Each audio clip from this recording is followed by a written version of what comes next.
Bonjour et bienvenue à vous, chers amis passionnés d'intelligence artificielle. Votre hôte, Jean-François Sénéchal, professeur d'éthique à l'Université Laval, à Québec. À Québec, on a une belle tempête de neige aujourd'hui, là. On enregistre le 13 février. Écoutez, si vous êtes à Québec, là, c'est 30 centimètres de neige qui vous attend. Euh, Petit clin d'œil à nos cousins français en Europe qui n'auront pas à pelleter 30 centimètres de neige dans leur cours ce soir. C'est un de vos privilèges ignorés, vous le saurez.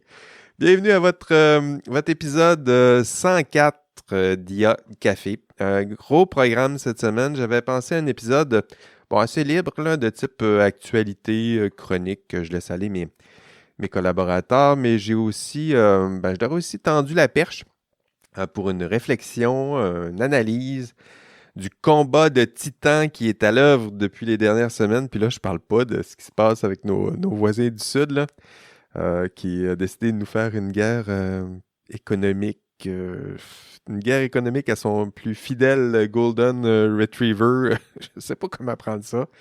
Non, on parlera pas de ça. On va parler du combat. On va le laisser tomber. Non, c'est pas vrai. Ça devrait sûrement revenir là, pendant nos discussions.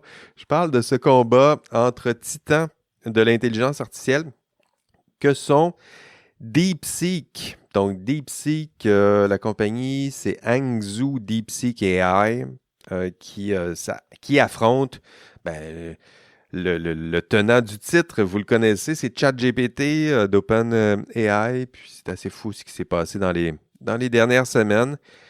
J'ai donc laissé mes collaborateurs, je leur ai laissé 2 semaines, vous savez, ça a sorti à peu près il y a 2 semaines, je leur ai laissé 2 semaines là, pour se faire une tête, se familiariser avec le sujet. Puis, un premier angle d'analyse, là, ça sera à eux de trouver ça pour faire un premier tour des enjeux sociaux, éthiques associés à cette guerre géopolitique.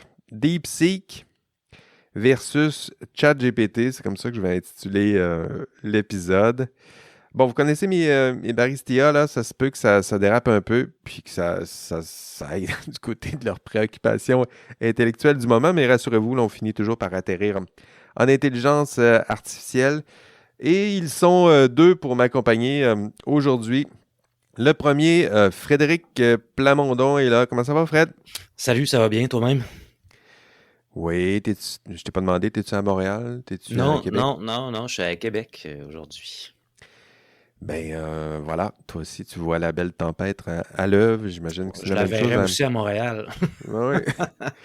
Et, et le deuxième, Sylvain Munger est là. Comment ça va, Sylvain? Ça va bien, vous autres? Très bien. T'es où, là? Je suis encore au Saguenay et j'ai ma pelle pas très loin sous la main là, pour aller faire un premier éclaircissement, disons, sur la galerie. Oui, faut faire attention, ça s'accumule assez vite. Ça va être deux passages, probablement. Sinon, 3 aujourd'hui. Et surtout que c'est ma première tempête depuis un moment. Là. L'année dernière, j'en ai pas vécu. Oui, tu t'en es sauvé, hein? Ouais, tu vas voir, c'est comme le vélo, ça se perd pas. OK, on va commencer par un premier tour. D'abord, commençons par présenter DeepSeek. Je vais le faire pour vous. DeepSeek, un agent conversationnel. C'est un peu comme ça qu'on le décrit. Un agent qui a surpris tous les analystes à la fin janvier. Puis je me considère pas comme un analyste, mais j'ai été surpris aussi. Surpris par, disait-on, sa capacité à égaler les performances de ses principaux concurrents, en tout cas d'être concurrentiel très certainement, pour une fraction du prix. C'est ce qu'on disait pour le concevoir. Ça a coûté bien moins cher. En plus, un système open source, donc à code source ouvert, donc accessible à tous, utilisable pour tous. Gratuitement, transformable, j'imagine, par tous. Là. C'est pas moi qui va le faire, mais permettant aussi, étant donné qu'il est ouvert, permettant à tous de comprendre son fonctionnement, modifier le code au besoin. Il faut voir si c'est le cas. Un DeepSeek qui peut communiquer dans plusieurs langues. Habituellement, quand on nous dit ça, ça veut dire qu'il est surtout bon en anglais, mais Mais bon, j'imagine que celui-là est bon en anglais, en chinois, c'est sûrement le cas. Un modèle de LLM très économique, dit-on, dans son développement, frugal en ressources, modeste en ressources, ça aussi, c'est à démontrer. Gratuit, en tout cas open source. Il y a une version gratuite, on ne sait pas trop ce qui se passe avec, mais elle est gratuite. Un outil parfait, ou pas. C'est un peu le sujet. Je me retourne vers mes collaborateurs. C'est quoi que vous avez pensé de DeepSeek? C'est où vos réflexions vous ont-ils mené? On va commencer par Sylvain, tiens. Sylvain, qu'est-ce que tu as à nous dire sur DeepSeek? Plusieurs choses. La première, je dirais, je pense, parce que on a vu beaucoup passer, beaucoup d'annonces. J'ai vu beaucoup de formulations allant dans le sens que c'est un peu une claque pour l'Europe, une claque pour les autres pays là, qui de soudainement là, que cette interface-là apparaisse, a été développée en Chine plutôt que dans un autre pays occidental. Mais moi, il y avait ça, un petit peu de pas de jalousie, mais ça faisait mal à l'orgueil. Exactement, c'est l'orgueil blessé. Mais moi, je dirais, je pense qu'il faut pas voir ça comme une claque, là, cette apparition-là, cette nouveauté-là, mais plutôt comme une opportunité là. À ceux qui disposent de peu de capitaux, mais qui ont des talents, un peu le message qui peut ressortir de tout ça, c'est qu'on peut réussir quand même à tout faire. Parce que fondamentalement, ce qui est remis en question avec DeepSeek, c'est le modèle qui prédomine encore, qui est celui de l'approche américaine, qui est basé sur la force brute. Ou en anglais, ils vont dire blitz scaling. Là. Tout simplement, ce que ça veut dire, c'est que ça consiste à mettre tellement d'argent, engouffrer des sommes colossales d'investissement, de sorte que les autres concurrents potentiels ne peuvent plus suivre. Ce qui décourage en bout de ligne toute tentative de concurrence, et c'est toujours basé à chaque fois sur c'est la force brute, donc c'est la puissance computationnelle, donc des calculs, des data centers dont vous disposez, puis l'espace de stockage, qui fait en sorte qu'éventuellement vous allez pouvoir développer des modèles d'intelligence artificielle. Mais ce que DeepSeek démontre, en fait, c'est qu'on assiste aussi à une autre possibilité, c'est celle de la démocratisation du développement des modèles d'IA. Ça peut faire en sorte que l'innovation, ça vienne de différents pays et ça évite les risques que des technologies soient contrôlées par soit un acteur unique, soit un monopole ou un oligopole là, de quelques grands géants du numérique, ou encore que ce soit des lois nationales, dans l'occurrence ici des lois américaines, qui peuvent à la fin soit entraîner mener à des blocages pour les exportations des codes, des brevets ou même des puces. Hein. Et le choc de DeepSeek, c'est que ça remet en question cette approche-là basée sur la force brute. Vous avez, je donne un exemple, mais le géant des semi-conducteurs américain, Nvidia, a vu sa cote en bourse s'effondrer de 17% en une journée, ce qui correspond à peu près 600 milliards de dollars. Oui, parce que les autres, ils se plaçaient comme un passage obligé. Si tu veux avancer en intelligence artificielle, ça prend nos puces. Puis là, tout à coup, il y a quelqu'un à côté qui a fait sans ces puces-là. Exactement. Et en plus, ce sont des résultats qui ont été obtenus malgré l'embargo américain sur l'exportation d'un type justement de puces qui sert précisément à développer des modèles d'IA qui avaient été bloqués à direction de la Chine. Donc, malgré ça, ils ont quand même développé ça. Et ce qui est le grand avantage de DeepSeek, c'est que chaque requête coûte 27 fois moins cher que son concurrent direct qui est ChatGPT. Wow. Le coût de développement aussi de DeepSeek est estimé à 96% inférieur à celui de son concurrent. Donc, 96% inférieur. Donc, on parle d'à peu près une différence entre 6 millions pour développer DeepSeek versus à peu près 500 millions. Ce sont des estimations. Et cette course, justement, au gigantisme de l'approche par la force brute des acteurs américains, c'est aussi au cœur du projet Stargate de la Maison-Blanche qui a été annoncé en grande pompe dans les semaines précédentes, qui est un objectif, encore une fois, budgétaire de 500 milliards.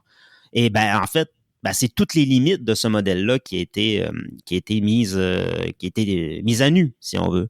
Mais je dirais aussi qu'un des problèmes de cette approche-là, c'est que les data centers, les centres de données qui seront nécessaires, l'infrastructure numérique matérielle qui sera nécessaire pour mettre en place ce projet-là sera énormément énergivore. Hein. Et de l'électricité, il n'y en a pas en quantité infinie. Hein. Et selon les estimations que j'ai vues passer, là, c'est même pas certain en l'état là, que le réseau électrique américain soit capable, la capacité de production électrique américaine soit capable d'absorber la demande. Ah oui. Exactement un tel projet comme ça. Et je trouve ça intéressant parce qu'en même temps, on peut faire un parallèle aussi avec l'annonce, le virage, si on peut dire, de l'administration Trump vers les énergies fossiles, un retour aux énergies fossiles. Il faut lever les réglementations environnementales, il faut forer, il faut retourner au pétrole, au gaz naturel. Ouais. Parce que justement, l'électricité, si on va vers les voitures électriques, les automobiles électriques, par exemple, on risque de peut-être manquer d'énergie.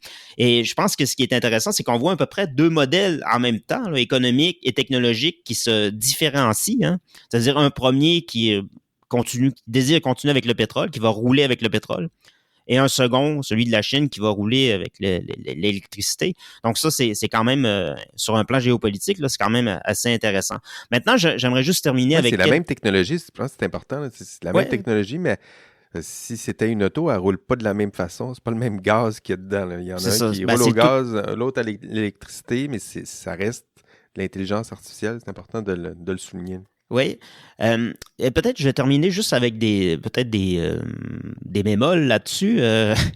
Donc, oui, il est possible en même temps. Hein, c'est parce qu'on ne sait pas non plus on ne connaît pas tous les détails du développement de DeepSeek. Là. Il est très possible. Il y a certains qui ont dit que le modèle avait distillé, je ne sais pas ce que ça veut dire en langage informatique, mais qui avait distillé le modèle d'OpenAI. Autrement dit, que DeepSeek aurait été entraîné en utilisant ChatGPT.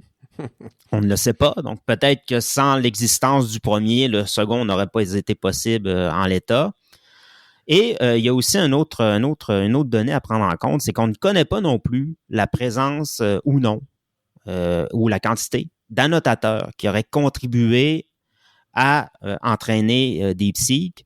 Et ça, c'est justement typique en même temps des tech bros américains, ce qui est à chaque fois, et ce sera l'objet de ma deuxième intervention aujourd'hui, mais c'est à chaque fois de prendre trop au sérieux là, les informations qui sont livrées par le concurrent chinois, là, donc prendre au pied de la lettre sans jamais se questionner vraiment en essayant de voir dans le détail, bon, est-ce que c'est vrai, à demi vrai, ou tiers vrai, donc on ne sait jamais. Et cette question-là, justement, des annotateurs, ceux qui transcrivent les textes, qui labellisent les images, qui classifient les vidéos, on ne connaît pas leur nombre exact dans ce projet-là de DeepSeek, mais on peut supposer, si on se fie à peu près aux données dont on dispose pour les autres entreprises dans le monde, et j'ai déjà vu une statistique passer, là, mais 40% une étude qui avait essayé de quantifier ça, mais 40% des startups qui se décrivent en intelligence artificielle en Europe, quand on regarde vraiment leur algorithme et tout ça, ce n'est pas de l'IA. Souvent, c'est des annotateurs, souvent, c'est d'autres technologies, mais tout ça pour dire qu'il faut prendre ça avec des pincettes. Donc, on ne connaît pas ce nombre d'annotateurs-là qui sont derrière DeepSeek, mais on peut supposer que c'est quand même assez massif. Et ça, ce n'est pas communiqué. Donc, voilà. Oui, puis si c'est massif, il y a des coûts qui sont associés à ça. Puis tout à coup, le coût de développement il devient plus haut que celui qui est annoncé. Intéressant, Sylvain, un DeepSeek qui est perçu comme une sorte de lutte à l'oligarchie, une lutte contre le modèle où il y a une grande concentration du pouvoir. Ça fait longtemps qu'on l'observait ici, là, la concentration du pouvoir, l'oligarche, techno-oligarchie, c'est ce qu'on disait, la concentration du pouvoir, un pouvoir qui décide d'investir massivement de tout, de l'argent, des ressources, puis tout ça, puis un outil qui se positionne, il va falloir le valider, si effectivement il est plus environnemental, frugal, économique, que modeste à démontrer. Merci Sylvain. Fred, DeepSeek, quand tu as entendu ça, quand tu t'es mis à lire, tu es parti dans quel bout du débat, là? Moi, en fait, c'était une bonne journée. Mais c'était pas une bonne journée pour l'innovation technologique, ni pour l'environnement, c'était une bonne journée parce que je voyais des oligarques se faire ramasser par un sentiment, en fait. Oui. Parce que c'est ça, la bourse, je veux dire, ça mesure, entre autres, quelle importance on accorde à nos représentations de ce qui anime le marché puis les forces du marché. T'sais. Fait que là, soudainement, je voyais un concurrent comme ça qui émergeait avec un modèle d'affaires différent, qui n'est pas un modèle d'affaires qui fonctionne sur il faut recapitaliser sans arrêt pour être capable de développer des outils, mais qui fonctionne plutôt sur nous autres, on a trouvé une façon d'optimiser le produit de façon à ce que ce soit plus une guerre sur le capital investi, mais que ça va devenir une compétition sur le prix. Ben oui. Ce que ça coûte, en fait. Fait que, tu sais, comment on va le vendre aux gens et non pas combien on va investir dedans. Puis, tu sais, le modèle des startups de la Silicon Valley, c'est un modèle qui repose sur l'investissement beaucoup à capital de risque. Puis, tu sais, l'histoire autour de ça est assez simple. C'est que on va, du côté de ceux et celles qui vont vendre le produit d'investissement, si on veut, là, qui vont vendre l'opportunité d'investir dans leur compagnie, ben, ce qu'ils vont dire, c'est mettons, ChatGPT va super bien, on veut avoir 3 nouveaux centres de serveurs qui vont être développés dans telle place, on va investir 10 milliards dedans, on a des partenaires qui s'en viennent, on va être dans Stargate, investissez, puis là, bien évidemment, quand tout le monde se met à investir dans une compagnie, on imagine qu'elle va grandir puis qu'elle va produire quelque chose. Sa valeur augmente, mais là, ce qu'elle fait, ça augmente au même rythme. Là. Ben oui, c'est ça. Fait que là, les investisseurs institutionnels regardent ça et disent « Ah, ben là, il y a de l'investissement là-dedans, l'argent va pleuvoir partout. » Tu sais, Stargate, on va mettre 500 milliards de dollars sur pas une technologie, c'est 500 milliards de dollars dans une infrastructure qui est multidimensionnelle, une infrastructure qui touche les infrastructures matérielles, tu sais, le filage, les centres, etc. Donc, toutes les industries qu'il y a autour de ça.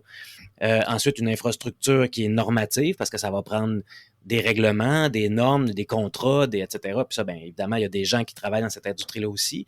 Ensuite, ça va tout être une infrastructure épistémique parce que ça va prendre des connaissances pour faire tourner ça, ça prend des expertises. Fait que quand les investisseurs entendent ça, ben ils se disent aïe, c'est peut-être le temps que j'investisse dans l'aluminium qui va servir à faire les racks dans lesquels on met les serveurs. Tu sais. Ben oui.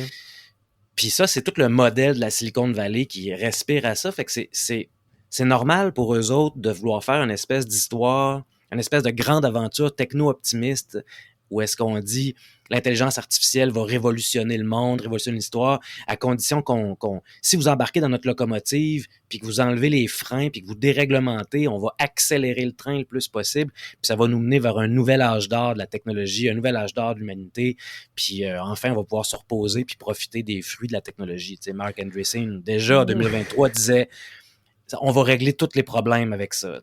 Sam Altman dit on va régler tous les problèmes. Mais c'est sûr, ils ont le bon jeu. Puis là, soudainement, tu as une compagnie technologique chinoise qui dit nous autres, on a un petit modèle qui fait à peu près la même affaire, c'est la même interface, à peu de choses près, les gens ne seront pas dépaysés, puis on le fait pour une fraction du prix. Oui, on va faire exactement les promesses que vous annoncez. Puis là, ce que vous avez vu, c'est la bulle de l'intelligence artificielle qui a soudainement été très dérangée. Je pourrais pas dire qu'elle a éclaté. Fragilisée, en tout cas. Mais elle a été vraiment dérangée. Puis c'est ça le principal intérêt, c'est de voir à quel point l'imaginaire ou comment on s'imagine les technologies, comment on s'imagine puis on se représente l'IA vaut beaucoup d'argent, puis que quand ça, soudainement, c'est dérangé, quand c'est bousculé, on voit les représentations qui perdent de la valeur dans les cours boursiers directement.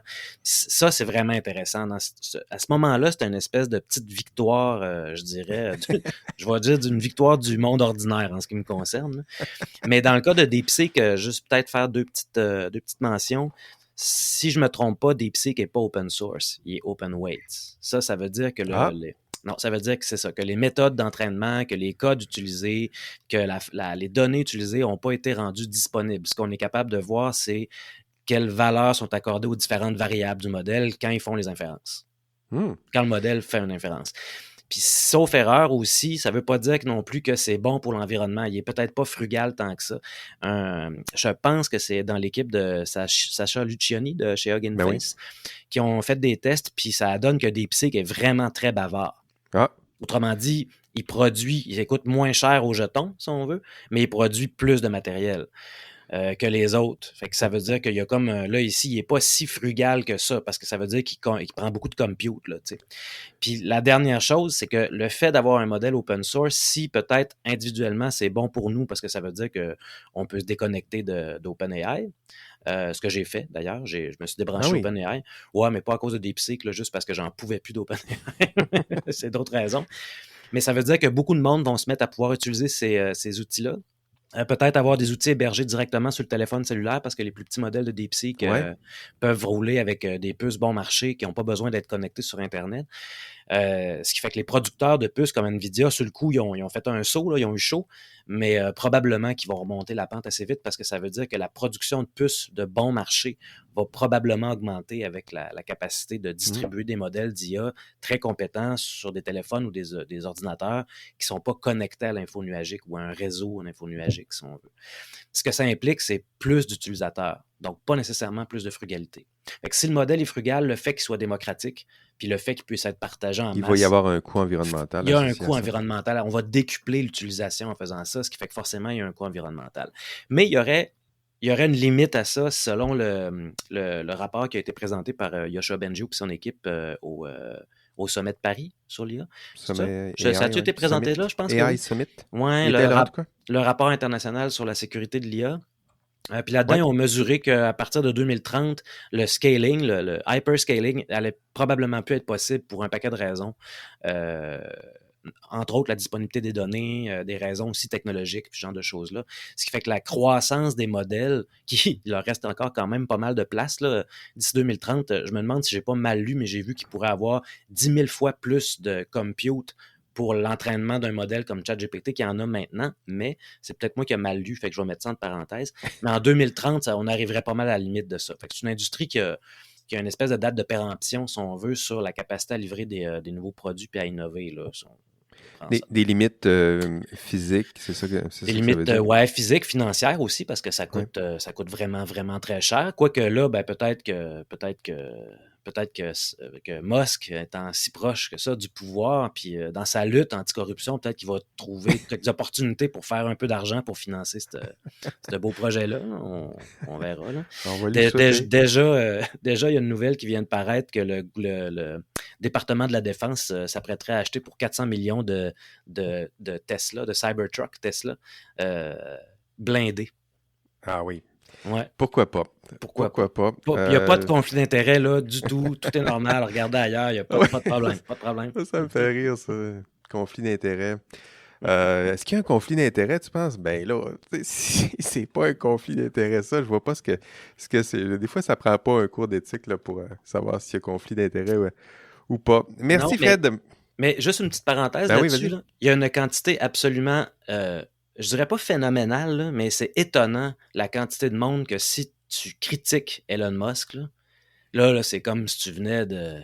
Là, tu viens de faire il y a de quoi de criminel. Là. Il te regarde et te dit, t'as tort, là, c'est le meilleur entrepreneur du monde, de l'histoire, c'est le Alexandre le Grand de l'entrepreneuriat. Ah, ça me fatigue. Oui, non, mais je pense qu'on peut y aller avec un petit peu plus de nuances. Là. C'est peut-être pas un dieu, c'est peut-être pas le diable non plus. C'est ça. On parlait de... Rappelez-vous, il y a quelques années, on disait que les médias sociaux allaient nous polariser. Ben, je pense qu'on y est, là. Puis je pense qu'on voit souvent la polarisation chez les autres, là, mais je m'adresse à tous ceux qui m'écoutent en ce moment. La polarisation, ça te concerne aussi. Donc, puis là, je pointe, puis je me vois à l'écran aussi. J'essaie de me rappeler ça, là. Ça se peut que moi aussi, je me radicalise dans mon coin. Essayons de garder une place pour le discours modéré, rigoureux, subtil. C'est des choses qui manquent un peu là, dans le débat. Écoutez, de mon côté, moi, c'est les enjeux de propriété intellectuelle moi, qui a attiré mon attention quand j'ai vu DeepSeek, c'est-à-dire qu'on savait que les LLM, en fait, comme beaucoup d'outils en IA, on savait que pour entraîner tout ça, on avait glané du contenu sur Internet, mais aussi du contenu des fois protégé par du droit d'auteur, c'est-à-dire que dans la phase d'entraînement de ces outils, la phase d'apprentissage. On sait que pendant cette phase-là, ça prend des tonnes de textes pour apprendre à ces outils à écrire, à lire. Ça prend des images pour leur apprendre à créer des images. Ça prend des tonnes de pistes musicales pour leur apprendre à créer de la musique, puis des vidéos à la tonne pour en faire des cinéastes maladroits. Puis ça donne bien des textes, des images, de la musique, des vidéos. Il y en a plein les internets. Mais ce qu'on sait aussi, c'est que ces contenus sont souvent protégés par des droits d'auteur. Puis ces droits d'auteur, puis ces propriétés intellectuelles sont là, mais ça semble pas avoir freiné beaucoup les OpenAI de ce monde pour créer leurs outils. Donc DALL-E, Sora, c'est ce qu'on voit là, c'est-à-dire que c'est des droits propriétaires, des grands journaux, de grands textes comme le New York Times qui poursuivent OpenAI pour des utilisations de leurs textes qui violent les droits d'auteur. Puis ça s'est passé, ces violations-là, pendant la phase d'entraînement. On se rappelle aussi de ce groupe d'artistes, c'est quoi, il y a peut-être 1 an et demi, qui se plaignaient, à juste titre, qu'on avait pillé leurs œuvres, leurs images, leurs tableaux, leurs dessins, leur musique, leurs vidéos, pour créer ces outils-là. Donc, un processus qui est là, qui est toujours là derrière ces outils en intelligence artificielle, puis des outils qui sont conçus parfois en contravention avec le droit de propriété intellectuelle. Puis là, arrive DeepSeek. Puis ce qui se passe, puis ça a été mentionné un peu par Sylvain, ce qui se passe, c'est que DeepSeek, pour être aussi économique, efficace et frugal, on raconte que DeepSeek aurait... c'était quoi le mot que tu utilisais, Sylvain? Sur ChatGPT, on est allé... Distillé, hein? Donc, ce qu'on veut dire, c'est que DeepSeek aussi, ce serait peut-être servi, instrumentaliser ChatGPT pour créer son propre nouveau modèle alternatif, gratuit et open source avec les nuances que Fred faisait un peu plus tôt. Puis, pourquoi OpenAI ne poursuit pas DeepSeek pour violation de droits d'auteur? En fait, les experts juristes leur ont chaudement recommandé de ne pas faire ça. Pourquoi? Parce qu'OpenAI est lui-même poursuivi pour ce genre d'enjeu de droit d'auteur. Donc, piller le droit d'auteur le matin, puis poursuivre pour pillage de droit d'auteur le soir, là, ça fait une drôle de journée contradictoire. En tout cas, un drôle de combo juridique. C'est drôle ça parce que tu sais, la posture d'OpenAI par Sam Altman est comme devenue friendly le fun après qu'ils aient parlé à leur conseiller juridique. T'sais. Parce qu'en gros, j'imagine qu'ils ont dû se faire dire quelque chose comme attends, là, si tu te bats puis tu t'en vas en cours avec ça, avec les moyens que tu as, puis que tu gagnes, parce que tu sais, en gros, ce qu'il disait, c'est que c'était pas un fair use. C'était pas une utilisation équitable. La jurisprudence, ça va se retourner contre toi. Tu sais, c'est après ça, tes avocats de l'autre bord vont dire on a une cause qui fait jurisprudence qui t'implique. Qui dit, fait que finalement, Sam Altman a préféré dire non, c'est le fun, c'est de la bonne compétition, puis enfin, on a un compétiteur. Peut-être qu'il pense, mais je sais que je jouais sur Blue Sky que tu parlais de l'arroseur arrosé. Je pense que c'est pas mal ça qui se passe là. Voler un voleur, est-ce que c'est vraiment voler? Hein? Donc, là, DeepSeek se place en Robin des Bois de Hangzhou. Je dirais que c'est une belle illustration de la force ironique du capitalisme sauvage. Là. C'est le monde de la Silicon Valley et de Hangzhou où ce genre de comportement là, semble faire du sens. Puis, arroseur arrosé, Fred. Ouais, puis vous avez sans doute vu que pas longtemps après les sourires en coin de Sam Altman, l'application DeepSeek a été interdite aux États-Unis. Ben oui. Il n'y a pas de conflit d'intérêt, là, il n'y a pas de souci. Il n'y a rien, c'est correct, c'est business as usual, il n'y a pas de problème. C'est un bel univers. En tout cas, c'est stimulant. Intellectuellement, on ne peut pas dire que c'est pas stimulant. Là. Je veux dire, tous les jours, je suis stimulé par tous ces débats-là. Bon, personnellement, des fois, c'est plus compliqué, mais intellectuellement, il y a quelque chose qui se passe là. Absolument. Deuxième tour de deux roues, on parle toujours de DeepSeek, de ChatGPT, de grands combats de titans entre ces deux grands outils en intelligence artificielle. Qu'avez-vous d'autre à ajouter? Fred, Sylvain, recommençons par Sylvain. Ben moi, en fait, je voulais poursuivre sur ce que j'avais dit la première fois. Donc, ce que j'ai trouvé intéressant aussi, c'est médiatiquement là, parlant, c'est le choix des mots pour en parler de ce moment-là. Je sais qu'on a parlé tout à l'heure de polarisation des réseaux sociaux, mais il y a un mot que j'ai appris, disons, par sa surabondance pendant la pandémie, tellement il a été mobilisé de fois, là, surtout dans la conspiratio-sphère, là.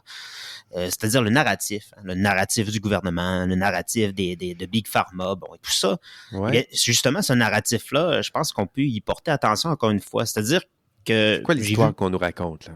Exactement. On nous raconte une histoire, donc c'est une mise en récit. Et la qualification de moment Spoutnik pour référer à la séquence qu'on a vécue. Un moment Spoutnik. Un moment Spoutnik, ben, on se trouve, lorsqu'on utilise ce mot-là, Spoutnik, je vais revenir à ça à quoi ça fait référence, mais en faisant ça, on met sur le même plan l'humiliation que constitua pour les États-Unis la mise en orbite du premier satellite soviétique en 1957. Donc, c'est ça le moment Spoutnik, qui à l'époque avait été annoncé comme, voyez, bon, maintenant, ils pourront stationner des armes dans l'espace, nous bombarder depuis l'espace, balancer des missiles, et ben, on est complètement en retard, on n'est pas prêt pour ça. Et ce à quoi on assiste, c'est à une remémoration traumatique de ce moment Spoutnik-là. C'est-à-dire, on utilise le langage, les mêmes mots, le même lexique, pour renforcer, en bout de ligne, c'est ça, pour renforcer la logique militaire en exacerbant la peur, dans le but de justifier des actions agressives sous couvert, ben, à chaque fois. Là, on se défend. C'est ça, c'est une urgence pour répondre à une urgence technologique et géopolitique. Il y a Frédéric doit sûrement le connaître, là, mais Marc Andreessen, là, ultra-libertarien notoire, qui a beaucoup parlé sur la chose, et mobilisé justement, je crois que c'est un des premiers à l'avoir énoncé, là, c'est-à-dire DeepSeek est un moment Spoutnik. Là. Et l'histoire apporte quand même des éléments intéressants par rapport à ça, si on prend un peu plus de recul. C'est-à-dire que si on se ramène à l'époque, en 1957, dans les semaines, les mois qui ont suivi Spoutnik, les sondages d'opinion qui avaient été menés aux États-Unis après le lancement du satellite, ben, ça montrait qu'en fait, la majorité des Américains ne se montraient pas particulièrement inquiets par ce lancement-là. Ils sont heureux, enfin. Ils sont étonnés. Ils sont étonnés, mais ils ne sont pas inquiets. Le sentiment qui domine, précisément à l'époque, c'est l'indifférence. C'est-à-dire, c'est cool, mais voilà, c'est étonnant. Ça nous surprend, mais ça ne nous inquiète pas. Et un autre élément de contexte, c'est qui, lui, il m'apparaît très intéressant pour les liens qu'on peut en faire encore aujourd'hui, c'est qu'en 1957, d'autres sondages montrent que c'est l'image des États-Unis à l'international qui qui s'est le plus dégradée suite à ce moment Spoutnik-là. Dans sa sphère d'influence, c'est-à-dire en 1960, 59% des Britanniques et 37% des Français, par exemple, croient en la supériorité soviétique, la supériorité de la technologie soviétique. Alors, la rhétorique du retard qu'on a vu à l'époque et qu'on voit encore aujourd'hui, ben, c'est une fiction politique dans les deux cas, parce que matériellement parlant, techniquement parlant, je veux dire, après Spoutnik, on a la NASA qui est lancée, on a la DARPA qui est lancée, et 12 ans après, ben, c'est les Américains qui allunissent, donc le retard, il n'était pas vraiment là. Mais encore, cette fiction politique-là, ça sert à alimenter, encore une fois, la surenchère guerrière et consolider le complexe militaro-industriel. Et il y a une formule que j'ai trouvée intéressante, elle n'est pas de moi, mais c'est de Malcolm Murray, là, qui est un expert en gestion des risques d'intelligence artificielle. L'intelligence artificielle, c'est intéressant de voir à quel point ça crée des nouveaux métiers. Il y a quelques années, j'avais jamais vu ça, là, expert en risque géopolitique, j'ai déjà vu ça, mais là, en risque de l'IA précisément, qu'est-ce que ça veut dire? On voit toutes sortes de choses. Mais il a dit que... C'est quoi cette citation, là? Que DeepSeek, c'était moins un moment Spoutnik qu'un moment Ford Model T. OK. C'est-à-dire qu'on avait l'inflexion vers l'industrialisation de l'IA. Et je trouve ça intéressant en même temps, ce parallèle-là avec est-ce que c'est Spoutnik ou la Ford Model T? Parce que ça pose la question de ce qui est le plus important en innovation. Est-ce que c'est l'invention elle-même qui est vraiment qui est vraiment disruptive, qui est vraiment un game changer, ou si c'est les utilisations ultérieures. Hein, parce que l'automobile, elle est inventée bien avant le modèle T, mais c'est le modèle T avec les processus industriels d'Henry Ford qui fait en sorte que ça devient un mode de vie comme on le connaît aujourd'hui. Et c'est la même chose avec Internet. Hein. Internet est inventé par la DARPA, mais c'est la toile, comme on la connaît aujourd'hui, qui en fait l'utilisation courante. Donc, je trouve que ça pose en même temps, ça pose la question qui est intéressante. Donc, peut-être que le premier à proposer, le premier à inventer, à innover comme tel, c'est pas lui qui va apporter la révolution comme tel, c'est peut-être un autre acteur après qui va peut-être trouver d'autres usages ou une autre utilisation à son invention. Donc, je trouvais que ça faisait une réflexion intéressante. Tout à fait. Très intéressant même. Un moment Spoutnik ou un moment Ford modèle T. À voir. C'est quoi que l'histoire va garder de ce moment-là. Est-ce qu'à ce point-là, est-ce que c'était pas juste dans le narratif qu'on se racontait des histoires, qu'on entrait en guerre technologique, ou c'est pas quelque chose d'autre qui est à l'œuvre? Et en même temps, les parallèles avec Henry Ford et Elon Musk sont intéressants aussi. Hein. Henry Ford était un antisémite notoire, avait des accointances avec il y avait beaucoup le régime nazi dans les années 30. Son livre là, sur les autoroutes aux États-Unis était un des livres de chevet d'Hitler. Donc, il y a extrêmement de parallèles intéressants à faire entre les deux personnages. Puis c'était un homme d'affaires un peu tordu, un peu sévère. Et je me souviens que dans un livre, j'avais vu ça à un moment donné, mais un sondage en 1922 demandait aux Américains c'était quoi les 3 personnages historiques les plus importants. Le premier, c'était Jésus-Christ. Le deuxième, c'était Henry Ford. Et le troisième, c'était Napoléon. Eh bien. Ça en dit long.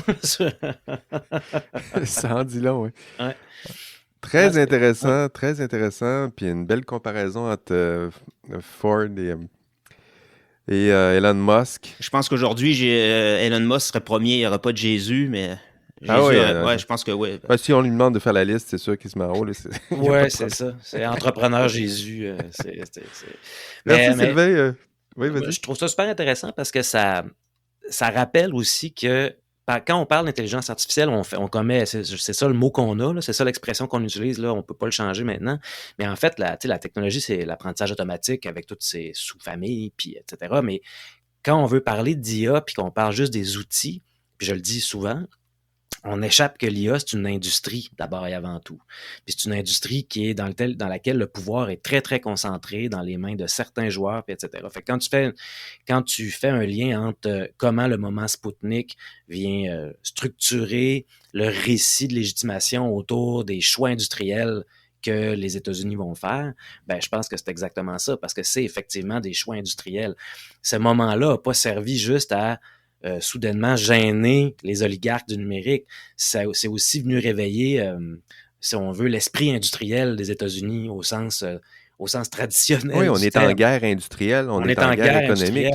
Puis là, il faut enlever tout ce qui s'appelle les cadres réglementaires. Il faut faciliter. Si on veut gagner la course, contre les Russes, disons à l'époque, là, avec le moment Spoutnik, si on veut gagner contre les Russes, il va falloir faire des compromis, il va falloir faire des concessions, puis il va y avoir des problèmes là, si on ne lève pas les barrières. C'est ça, puis c'est un combat ultimement entre le mode de vie capitaliste à l'américaine puis le communisme ou le socialisme. Là, c'est vraiment ça qui ressort. Puis quand les oligarques de la tech puis les capitales risqueurs de la Silicon Valley adorent ça, écrire des essais assez longs. Marc Andreessen, que tu nommais tantôt, Sylvain, a écrit le manifeste du techno-optimiste, qu'on le connaît, mais Dario Amodei d'Anthropic a fait ça, Sam Altman l'a fait aussi, des jeunes pousses là, dont le nom m'échappe, mais je pourrais retrouver, on fait ça, puis après ça, il y a Curtis Yarvin aussi qui en fait, bon, tout ça, tu sais.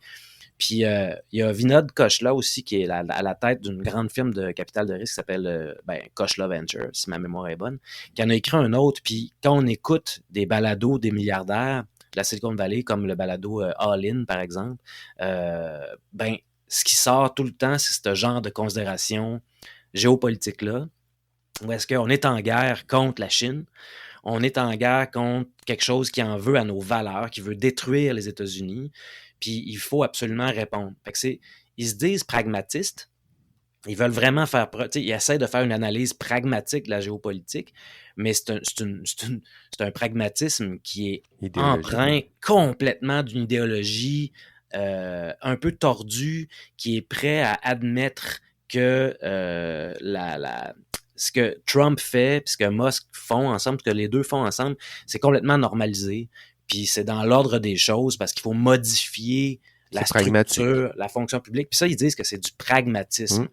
Mais c'est fascinant à écouter. Fait que le moment Spoutnik vient comme, ouais, justement, peut-être pas structurer ça, mais c'est un marqueur important que tout le monde peut reconnaître qui permet ensuite de structurer le discours public, puis donc d'orienter la machine de l'État ou l'administration publique vers ce genre de... Justifier des décisions de décisions-là, puis tout ça.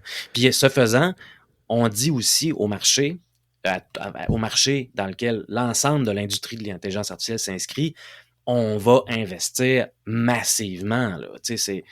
On va déréguler. Ben oui, c'est ça. Puis là, il y a plein d'oreilles qui se dressent en disant où est-ce que je vais prends mon argent? T'sais. Oui, tout à fait. Fred, tu voulais parler aussi du décès de David Golumbia. Oui. Que je ne connaissais pas. Je veux le pleurer avec toi. En fait, je vais souligner 2 décès. J'ai appris le décès de Michael Burawoy, qui est un sociologue du travail qui s'est fait frapper, je pense, alors qu'il marchait dans la rue proche de chez lui. Puis en même temps que j'ai appris ce décès-là, j'ai aussi appris le décès de David Golumbia, qui était aussi un professeur d'université qui a travaillé sur notamment le cyberlibertarianisme puis la crypto-monnaie ou le Bitcoin, comme étant des véhicules, les véhicules d'une idéologie particulière, illibérale, qui se préoccupe pas vraiment de la démocratie au sens strict du terme, qui en est pas là, mais qui vise plutôt à faire advenir quelque chose comme un techno-féodalisme. Fait que une espèce d'apartheid technologique où est-ce que les ingénieurs ou le génie informatique, le génie technologique, les sciences appliquées ont la mainmise sur, ont la gouvernance de l'État, si on veut, entre les mains, puis sont capables, par là, de provoquer une transformation de la société. Dans le cas de la crypto-monnaie ou des crypto-actifs, parce que j'aime pas ça parler de monnaie, là, mais dans ces cas-là, mais dans le cas des crypto-actifs, c'est un exemple que David Golumbia, dans son petit livre de 2016, qui est une plaquette vraiment, qui est vraiment bon. Il faudrait que je retrouve le titre exact, là, si les auditrices, auditeurs veulent le savoir. Mais crypto-monnaie, en fait, ça a été pensé de façon à remplacer les liens de confiance qui sont créés entre les gens qui participent au marché puis les institutions. Par exemple, on veut utiliser les crypto-monnaies comme le Bitcoin pour remplacer les banques centrales. On veut utiliser les façons de faire des transactions sur une chaîne de blocs pour remplacer les institutions financières. Fait qu'on veut comme libérer, si on veut, les utilisateurs et les utilisatrices de l'État, de l'administration publique le plus possible, donc libérer de ce qui structure la société pour les rendre vraiment maîtres et maîtresses de leur propre destinée, mais à travers des technologies. Fait que c'est une espèce de liberté, mais qui est techno-assistée. C'est une liberté qui dépend de l'adoption massive des technologies qui sont développées dans un contexte, évidemment, privé, corporatif, là, capitaliste dans ce sens-là. Puis, David Golumbia a travaillé beaucoup là-dessus, puis son dernier livre, Cyberlibertarianisme, que j'ai pas lu encore, c'est une brique pas mal plus importante, il est dans la poste, ça s'en vient, dès que je l'ai, je vous en ferai part, mais lui, il est décédé en 2023, Amazon, je l'ai raté, je me reprends 1 an et demi plus tard. Non, pas sur Amazon, j'ai plus de compte Amazon, c'est terminé. C'est ce que je pensais. C'est ce que je pensais. Bon, une pensée pour David Golumbia que je n'avais pas lu. Tu laisseras le livre pas loin de moi pour voir si je le ramasse la prochaine fois qu'on se croise. Lis-le avant. Ouais. Ben oui, évidemment. OK, merci. Beau tour, messieurs. C'est un très beau tour de roue. Vous voyez tout ce qu'on peut dire sur DeepSeek, on n'est pas obligé de se limiter à ce qu'il fait techniquement. Là. Je pense qu'il y a des enjeux éthiques, sociaux, géopolitiques. C'est ça qui est passionnant aussi de voir ça à l'œuvre en ce moment. Là. C'est que cette analyse-là, en tout cas, moi, me sert à bien comprendre ce qui se passe là, dans nos géants en intelligence artificielle, nos géants techniques à l'origine. Le pouvoir, on voit que le pouvoir, c'est concret, là. Sont là, sont dans les bonnes chaises. Certains ont des très grandes chaises. Je pense qu'à Musk, en ce moment, il n'y avait pas de chaise pour s'asseoir dans le bureau ovale cette semaine, mais il était là. Hein? Donc, voilà.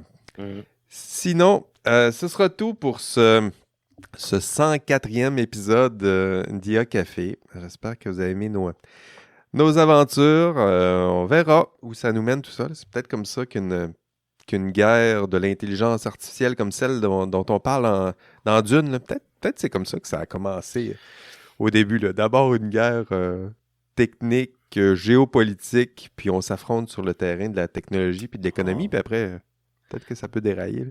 Pas besoin de Dune. T'as juste à aller voir ce qui se passe à Gaza. Il y a peut-être ça aussi. Aïe, aïe, aïe. Je m'excuse. Non. Je suis un peu rabat-joie. Dune, c'est super bon, c'est une belle histoire. Mais pour ce qui est de la guerre puis de l'utilisation de l'intelligence artificielle à des fins militaires, Gaza, c'est aussi un bon spot.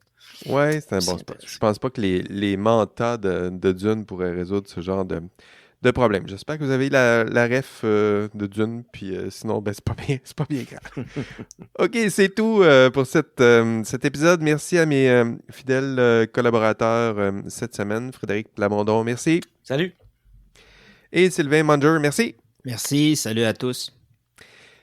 Votre hôte, Jean-François Sénéchal, merci de nous avoir accompagnés dans ce 104e épisode de IA Café. Merci d'être si nombreux. Partagez, parlez-en de notre podcast. Commentez nos publications. Faites votre boulot.